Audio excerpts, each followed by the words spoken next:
हमारे बीच में आप देखो सकते हैं हमारे लोगों को कुछ समर्थन के विषय में जानकारी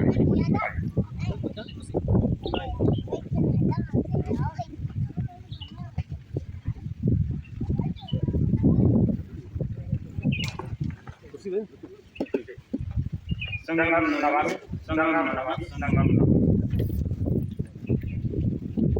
हमारे पूर्व साथियों ने आपको समर्पण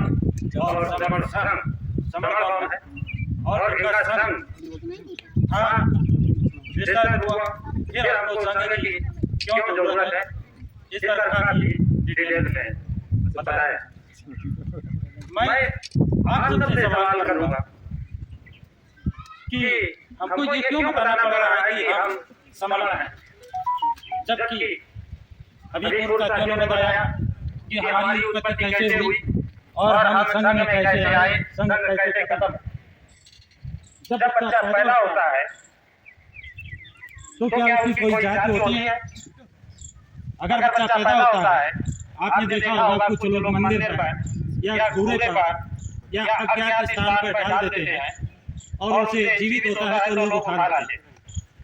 और जिनके बच्चे नहीं होते हैं, किसी जात के हो, किसी धर्म के हो, और वो कहते हैं ये बच्चा मुझे दे दो, उसकी कोई जात नहीं पूछता है, उसका कोई धर्म नहीं पूछता है। क्यों? बताएंगे कोई जात जानवरों में दिखाई देती है, जैसे गाय का नाम लिया जाएगा, आपके सामने शक्ल सामने आ जाएगी। हाथी, घोड़ा, गधा, इसी तरह पंछियों में तोता, मैना, जिनका आप नाम लेंगे उनकी शक्ल सामने आ जाएगी। लेकिन मानव जाति में 6743 जातियां जो बनाई गई, उनमें किसी जात का नाम ले लीजिए किसी को, तो क्या कोई पहचान लेगा कि जाति इस तरह का होगा? पहचान सकते? तो ये जातियां क्यों बनाई गई, क्यों हमको बांटा गया? साजिश ये किसने रची? इसका भी हमको ज्ञान होना चाहिए। ये साजिश किसने रची? आप जब इस देश के शासक थे, जो ये बाबा साहब के बगल में फोटो रखी है, किसकी रखी है? वो तो भगवान की रखी है ना। तो ये समस्या उस समय और इससे जब पहले नहीं थी, बुद्ध से पहले, बुद्ध के समय तक जातियां बन रही थी, लेकिन छुआछूत नहीं थी। ये छुआछूत सवर्ण अवर्ण कहां से पैदा हो गए? यानी एक जो शक्तिशाली हुआ उसने कमजोर को दबाया। एक राजा ने जब दूसरे राजा को जीत लिया तो उस राजा को इतना कमजोर कर दिया कि जो गलत काम थे उससे कराने लगे।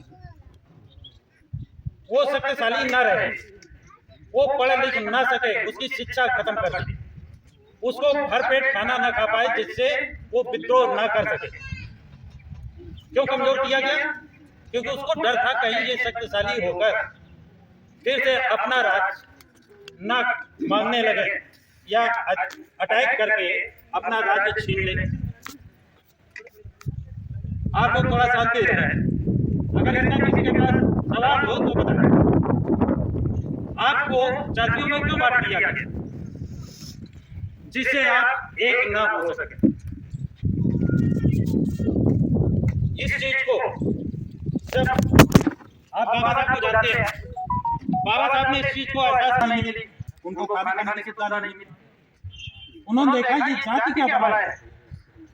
भारत में उन्होंने शिक्षा ग्रहण की तो जाति का दंश उसको छेदने लगा।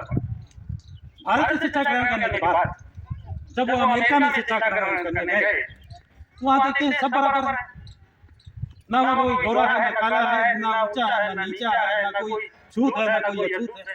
सब साथ बैठेंगे, सब साथ पढ़ेंगे, सब साथ में खाएंगे, कोई आगे पीछे नहीं। जो काबिल होगा उसको आगे जगह मिलेगी, जो काबिल नहीं होगा उसे पीछे जगह मिलेगी। ये चीज, ये बात किसके दिमाग में सबसे पहले आई? बाबा साहब भीमराव अम्बेडकर।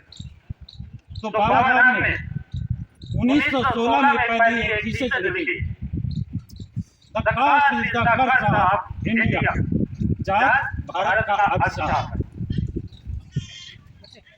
जात कलंक है भारत के लिए। इस जात को कैसे समाप्त किया जाए, इस पर बाबा साहब सोचना शुरू किया। और आप सभी जानते हैं, जब बाबा साहब शिक्षा ग्रहण करके राजा बड़ौदा के यहाँ पर नौकरी करने गए तो नौकरी तो मिल गई, लेकिन बाबा साहब को रहने की जगह नहीं मिली। जब बाबा साहब को रहने की जगह नहीं मिली, एक पारसी होटल में रुके, और जब हमको मालूम हुआ कि ये पारसी नहीं है तो वहां से उनको सामान हटवा दिया। कहा गया तू जात छिपा कर रहे। तो बाबा साहब ने कहा कि पारसियों में तो जात होती नहीं।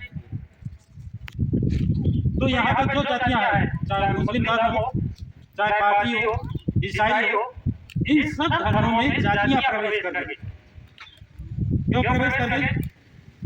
क्योंकि जब यहाँ पर जिनको अछूत बताया गया, जब तक वो अछूत है तो न बराबर कुर्सी में बैठ सकता है, न सड़क पे चल सकता था, न शिक्षा ग्रहण कर सकता था, और न पानी पी सकता था। और जिस दिन वो अपना धर्म बदल दे, ईसाई हो जाए, क्रिश्चियन हो जाए, मुस्लिम हो जाए, उस दिन उसे सारे अधिकार मिल जाते थे। वो पानी पी सकता है, स्कूल में जा सकता है। तो बाबा साहब ने ये निष्कर्ष निकाला, सबसे बड़ा घातक असर क्या है? जाति। अगर हम जाति बदल दें, धर्म बदल दें, तो हम अछूत नहीं है। तो 1936 में बाबा साहब ने दूसरी चिट्ठी लिखी, एनालिसिस ऑफ कास्ट, जाति का विनाश, जाति का विनाश होगा। लेकिन जाति का विनाश नहीं हुआ। बाबा साहब सोच रहे हैं जाति का विनाश कर, और जो लोग इस जाति के सारे उच्च पद की जाति के नाम पर पूजा जाने लगे, वो जाति कैसे खत्म कर लेते? तो बाबा साहब ने 1956 यानी 1916 के बाद 1936 20 साल बाबा साहब को टाइम लगा, और 1936 से फिर 20 साल बाबा साहब ने टाइम लिया, और 1956 में उन्होंने बौद्ध धर्म ग्रहण की वहां जाते नहीं, लेकिन बौद्ध धर्म में जातियों का प्रवेश कर दिया।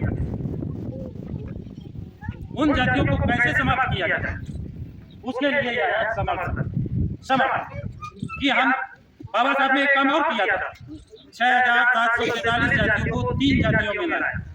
3 जातियां कौन बनाई? ओबीसी, एससी और एसटी। 6000 जातियों को समाप्त किया, और 3 जातियों में 6743 जातियों को ला दिया, ओबीसी, एससी और एसटी। अब इसके बाद बाबा साहब के बाद मनोहर काशीराम आते हैं, वो कहते हैं ये 3 जातियां भी समाप्त कर दो। 3 जातियां वो समाप्त करते हैं, वो कौन चलाते हैं? वो बोले कि बहुजन। उन्होंने एक जाति दे दी, एक शब्द दे दिया, बहुजन। इसमें और थिंकिंग की गई, सोच किया गया, विचार किया गया हमारे साथियों द्वारा। तो उन्होंने कहा बहुजन नहीं, उसको समण है। और ये समण शब्द आज का नहीं, गौतम बुद्ध से पहले का, जो चाइना के यात्री हमारे देश में भ्रमण करने आए हैं, उन्होंने भी समण लिखा है। इसका उल्लेख इंडिका नामक पुस्तिका में मिलेगा। तो जब कभी लोग पूछते हैं आपसे कि ये समण कौन है, तो आप ये बता सकते हैं कि जिसको यहाँ की व्यवस्था ने 6743 जातियों में बांटा है, उनका एक समण है। वो सब समण है, अलग अलग जातियां लिखने की जरूरत खत्म हो जाती है। अब बाबा साहब ने देखा, बाबा साहब ने समझा कि हमारी शक्ति क्यों गई। तो इस समय एक मिनट आप लोग ध्यान दीजिए, बाबा साहब ने एक ताकत आपको दी, बंदूक से भी ताकतवर, बम से भी ज्यादा ताकतवर। वो कौन सी ताकत है? एक ताकत ही है आप सबको, वो चौकीदार से, गरीब से और अमीर से अमीर से सबकी ताकत बराबर है। वो कौन सी ताकत है? वोट देने का। वोट देने का। आपके वोट का वही अधिकार है जो राष्ट्रपति के वोट का अधिकार है। बाबा साहब ने कहा, जब कोई अपने को बहुत बड़ा छत्तीस विश्वा का मानेगा, और वो भी जब एक अंगी के यहाँ पर, वाल्मीकि के यहाँ पर, छमार के यहाँ पर, धानु के यहाँ पर, धोबी के यहाँ पर, पासी के यहाँ पर, काची गड़रिया के यहाँ पर जाकर हाथ जोड़ेगा कि भैया हमको वोट दीजिए, टिकट दिए, वोट दीजिए। वो पावर आपको दे दिया बाबा साहब ने। जिस दिन देश आजाद हुआ उसी दिन ये पावर आपको मिल गया। इसकी बात मैं क्यों कर रहा हूँ? अमेरिका देश 1776 में आजाद हुआ था, लेकिन 90 साल तक वहां पर महिलाओं को वोट देने का अधिकार नहीं मिला। और भारत में बाबा साहब ने जेंट्स और लेडीज को दोनों को एक साथ वोट देने का अधिकार दिया। तो ये अधिकार आपको कौन सा पावर दे दिया? आप जिस दिन संविधान बाबा साहब लेकर निकल रहे थे तो उन लोगों ने पूछा कि बाबा साहब आज बहुत खुश नजर आ रहे हैं, तो बाबा साहब ने एक शब्द कहा था, बात कही कि आज के बाद राजा रानी के पेट से पैदा नहीं होगा, फिर कहां से? बैलेट बॉक्स से पैदा होगा। और वो बैलेट बॉक्स में वोट कौन डालेगा? आप सब डालेंगे। वो पावर जो बम से भी बड़ा ताकतवर है वो आपके पास है। कौन सा? वोट। सभी समर भाइयों के पास है। अब उस वोट का सदुपयोग करेंगे या दुरुपयोग करेंगे, ये आपके ऊपर निर्भर है। कुछ लोग आएंगे दारू देंगे, कुछ लोग आएंगे पायल बांट जाते हैं, कुछ लोग आएंगे साड़ी बांट जाते हैं। अल्लाह मेरा ये मुद्दा नहीं है, लेकिन इस पावर को आपको बाबा साहब ने दिया है। इस पावर को मैं आपको बताना चाहता हूँ। इस समाज का पावर क्या है वो पावर बताना चाहता हूँ। तो आप पायल में बिक जाएंगे, 1500 रुपए में बिक जाएंगे, तो आपको गालियां तो सुननी पड़ेगी। आपने अपना राजा अपनी मर्जी से नहीं चुना। आपका राजा कैसा हो उसको चुनने का पावर तो आपको दिया गया, लेकिन आपने किसको चुन लिया? शराब पी।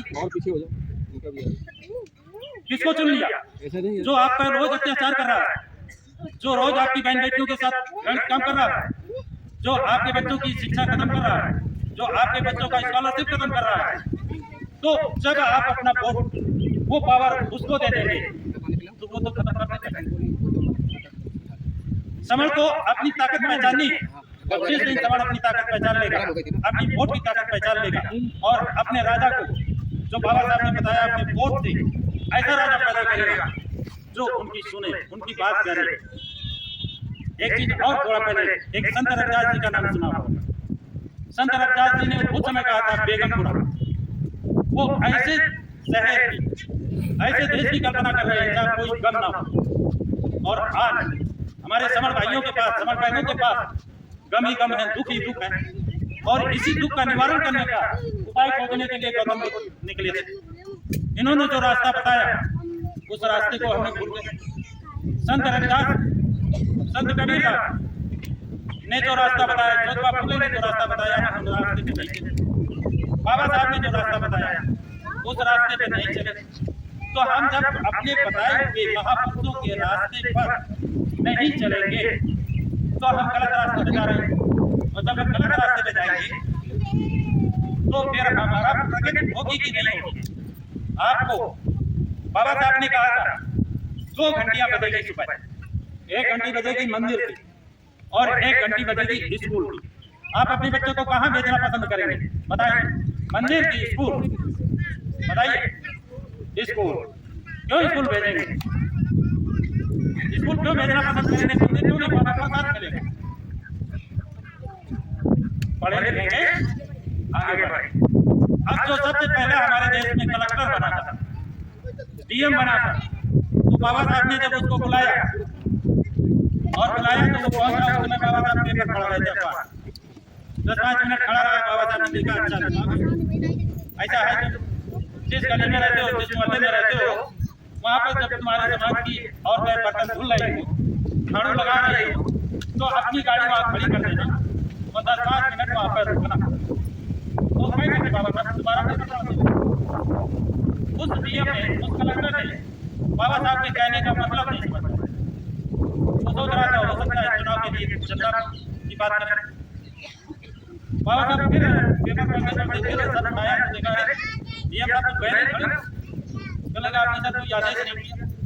तो मैं बताया तुम जिस समाज से पढ़ कर आए और जब तुम ये लाल बत्ती जो मिली है इस गाड़ी से जाकर अपने समाज में खड़े हो, जब खड़े होगे तो वहाँ की जितनी औरतें देखेंगी वो कहेंगी कि मेरे समाज का ये लड़का अगर डीएम बन सकता है तो मेरा लड़का क्यों नहीं बन सकता? ये फीलिंग हमारे समाज की माताओं बहनों में आ जाएगी कि वो भी ये कहेंगे हम भी अपने लड़के को डीएम बनाएंगे, हम भी अपने लड़के को कलेक्टर बनाएंगे। ये सोच बाबा साहब का। इसलिए उस कलेक्टर से कहा कि जब हमारी बस्ती में जाओगे, अपनी बस्ती में जाओगे, तो जहाँ पर 10-5 औरतें दिखाई दे वहाँ पे गाड़ी रोककर जरूर पकड़ो, जिससे वो जाने कि हमारे समाज का लड़का अगर डीएम हो सकता है, कलेक्टर हो सकता है, तो मेरा लड़का क्यों नहीं हो सकता है। अब ये बात बाबा साहब ने क्यों कहा? क्योंकि यहाँ पर इस भारत देश में जन्म जाति श्रेष्ठता, यानी जन्म से जो उच्च कुल में पैदा हुआ वो पूज्य हो गया, और जो निम्न कुल में पैदा हुआ जिसे अछूत कहते हैं, वो मानते थे कितनी भी डिग्री हासिल कर ले, कितना भी काबिल हो जाए, वो अछूत ही है। इसलिए बाबा साहब ने कहा था कि हिंदू धर्म जो है 4 मंजिला मकान वो है जिसमें कोई सीढ़ी नहीं, सीढ़ी रहित मकान है। ऊपर की मंजिल में जो पैदा होगा ऊपर ही रहेगा, नीचे की मंजिल वाला नीचे ही रहेगा, यानी मंजिल बदलने का कोई जगह नहीं है, कोई रास्ता नहीं दिया। अब आपको ये बात क्यों कह रहे हैं उदाहरण कि बाबा साहब उस समय तो छोड़े, आज तक बाबा साहब के बराबर भारत में नहीं विश्व में किसी ने शिक्षा ग्रहण नहीं की। बाबा साहब से ज्यादा कोई विद्वान नहीं था। और जब बाबा साहब राजा बड़ौदा के यहाँ नौकरी कर रहे थे तो उनका चपरासियों दूर से फाइल फेंक कर देता था, छू न जाए, फाइल दूर से देता था कि छू न जाए, पानी दूर से देता था छू न जाए। जबकि बाबा के हिसाब के सामने पढ़े लिखे बिल्कुल नहीं थे। तो ये जाति श्रेष्ठता, इसलिए बाबा साहब ने इस जाति का विनाश करने का संकल्प लिया था। लेकिन 1916 से लेकर और 1956 तक जात का विनाश नहीं हो पाया। आज लोग गर्व से कहते हैं कि मैं फला जात का हूं। अरे ये गर्व की बात नहीं है, ये शर्म की बात है, ये गर्व की बात नहीं है। इसलिए इस गर्व में इतना करें, इसलिए इतना चलाया गया कि हम सब समान हैं, ना कोई जमाना है, भावी है, ना धातु है, ना पासी है, ना आई है, ना गराटिया है, ना काठी है। ये जो 85% 15-85 की बात होती है, ये 85% लोग हैं वो सबल लोग हैं। ये समझने की बात है। मानवर काशीराम ने 1585 की लड़ाई शुरू, उसी लड़ाई को शब्द बदला है। अब हम बहुजन की जगह समर हो गई है, लेकिन वही 85% लोग ही SC ST OBC और कन्वर्टेड माइनॉरिटी, ये समर है। और इसके अलावा सब बमन जो आपको नीच समझे, अछूत समझे, वो समझिए आपके अपोजिट है कि नहीं। जो आपकी शिक्षा खत्म करे वो आपकी उन्नति चाहता है क्या? नहीं चाहता है, नहीं चाहता। जो आपका स्कॉलरशिप खत्म कर दे वो आपकी उन्नति चाहता है क्या? जो आपका प्रोमोशन में आरक्षण खत्म कर दे वो आपकी उन्नति चाहता है क्या? जो आपके महापुरुषों के नाम बदल दे, बने हुए जिले बदल दे, वो क्या आपका हित चाहेगा? नहीं चाहेगा। तो ये पावर किसके पास है? आखिरी पावर आपके पास, समर भाइयों के पास है, समर बहनों के पास, कि वो अपनी मर्जी का राजा चुन सकते हैं, अपनी मर्जी का राजा बना सकते हैं, जो उनके लिए मकान दे।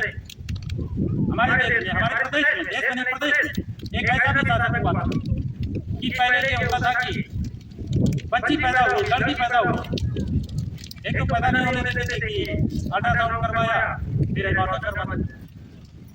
उस शासक ने कहा जिस दिन लड़की पैदा होगी उसी दिन 1 लाख रुपया खाते में दिया जाएगा।